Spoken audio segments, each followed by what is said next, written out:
எப்பவுமே நோன்பு பெருநாள் வர்றதுக்கு முன்னாடி வீடு வாசல் எல்லாம் க்ளீன் பண்ணிவிட்டு கிச்சனே வந்து கம்ப்ளீட்டாக க்ளீன் பண்ணிடுவேன். அந்த வகையில் ஏற்கனவே வீடு வாசல்லாம் நல்லா க்ளீன் பண்ணிட்டேங்க. ஆனால் இன்றைக்கி இந்த கிச்சன் ஒர்க் மட்டும் கொஞ்சம் பெண்டிங்கில் வந்து வச்சுருந்தேன். இன்றைக்கி சாருக்கு வந்து ஸ்கூல் லீவ், அதனால் அதே முடிச்சாச்சு. Suleha is sleeping, baby. Suleha is sleeping. What? Mommy, but all this donut? Donut? No. It's called kulcha. Kuta.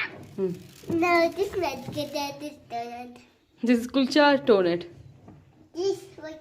No, the white donut. This kuta. Kulcha. Nurjahan சொன்னாங்கல்ல டோனட் அப்படின்னு, அது டோனட்லாம் கிடையாதுங்க, காஷ்மீரில் தயாரிக்கக்கூடியது. இதுக்கு பேர் குல்ச்சா அப்படின்னு சொல்லுவாங்க. காலையில் இவங்க டீ குடிக்கும்போது அதுதான் வந்து தொட்டு சாப்பிடுவாங்க. மாஸ்டருக்கு இன்றைக்கி சஹருக்கு கோழிக்கறியானு தான் வந்து காய்ச்ச போகிறேன். அதுக்காக தான் இஞ்சி பூடி எல்லாம் உரிச்சு வச்சுருக்கேன். கிச்சன் எல்லாம் நான் எப்படி க்ளீன் பண்ணியிருக்கேன் அப்படிங்கிறத கமெண்டில் சொல்லுங்கள். Thanks for